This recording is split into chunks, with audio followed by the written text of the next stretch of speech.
See, when the baby of Bethlehem became a man, when he grew up and he began his ministry, one of the things that he taught and warned his disciples and through them us of was this. It's this: in this world, you will have trouble. You are assured of one thing in Scripture, and that's difficulty is going to find you. But I am so thankful that Jesus didn't leave it there, that he went on and he finished his sentence and he said this: take heart, for I have overcome the world. And it's one thing to say that, but just a short time later, he proved it. Jesus proved that he had the power and the authority and the will to overcome the world. He did it by dying a criminal's death on a cross, by being taken down from that cross and being buried, and after 3 days, rising again. Once and for all, conquering death, breaking apart the barrier that had been erected between God and us forever. One of my favorite parts of the story of the crucifixion is where the hand of God comes and tears the veil in the temple open and opens up the space where men were not allowed to go. And literally there's this symbolic moment where God says, "No longer will I be separated from my people." The promise of God with us is that when troubles arise in our lives, we are not alone. Jesus goes through it with us. The same Jesus who overcame the cross and the grave, who overcame the power of sin and death in this world, lives in us and equips us to be conquerors out of the depth of that love that he has for us. This is the promise. This is the hope that gives us a reason to celebrate this season regardless of our circumstances. And if we have placed our faith in Jesus, then the things this world throws at us, we can be assured that they are temporary, that they are passing, and that he will see us through them. But if we conflate the shallow happiness that this world offers with the deep joy that God desires for us, we will often find ourselves disenchanted by the season of Christmas. Jesus didn't come to offer us shallow feelings of happiness. Jesus acknowledged fully that happiness is fleeting, that the world is full of trouble. Instead, Jesus came to equip us with an enduring peace in the midst of those troubles, a sense of security that comes from knowing that however dark the moments of this life seem, sooner or later we serve a God who is going to break through with the light of his goodness. Jesus came to give us a joy that recognizes the weight of this world, but refuses to be crushed by it. And this is the real reason why this is the most wonderful time of the year.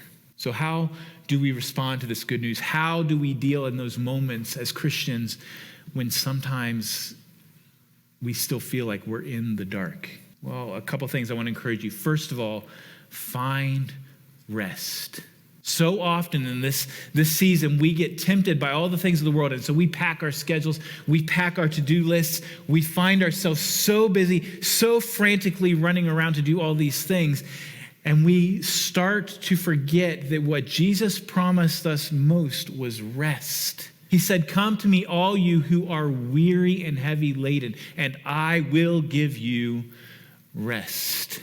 When we begin to feel overwhelmed and we're frustrated, when we're in those dark spaces, when we're in the valley of the shadow of death, it is worth remembering that we serve a God who can make us lie down in green pastures. Secondly, I'd encourage you to recognize your feelings, allow them, and respond to them if needed.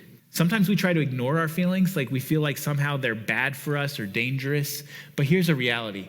We were made in the image of God, and our feelings are part of how we bear that image in our lives. And I believe that God has given us our feelings and our emotions as a warning sign, as kind of a canary in the coal mine sometimes to tell us like, hey, you need to back off. You need to find rest. You need to figure out a way to adjust this thing and make it work.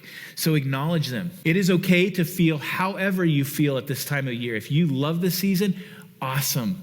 If you are kind of dreading this Christmas season, that's okay too. As you acknowledge your feelings, I want to encourage you in this. You can't always choose your mood. You can't always choose how you feel, but you can choose your attitude. As you acknowledge your feelings of sadness, as you acknowledge grief, fatigue, lament, mourning that is happening within inside of you, I want to encourage you that you can acknowledge that and deal with it and respond to it and choose not to let it ruin the whole season for you, and choose not to let it take your focus off what really matters.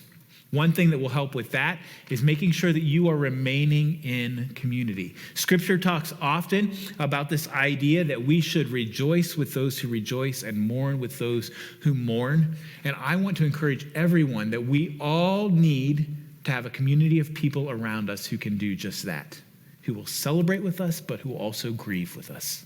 And I would encourage all of us too to try in the moments when we're feeling better to be those people for the people around us, that we would be the people who can celebrate or mourn and provide a hug and say, let's go get a cup of coffee and talk about it. And I'm just going to encourage you and feed into you.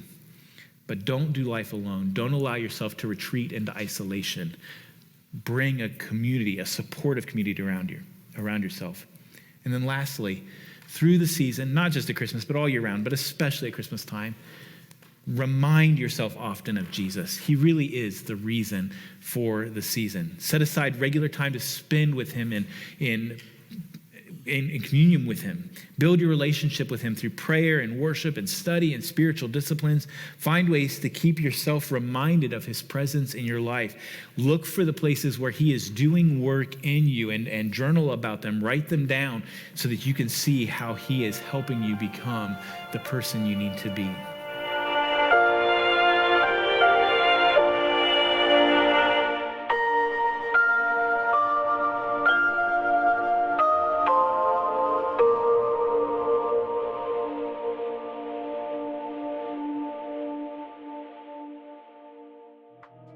Hey, thank you guys so much for checking out that video. If you want to see more from us, you can like and subscribe. We'll be posting more stuff every week. If you want to connect with us, you can check us out on our socials or on our website, Marlborochristian.com, where we'll have more information about what we have coming up.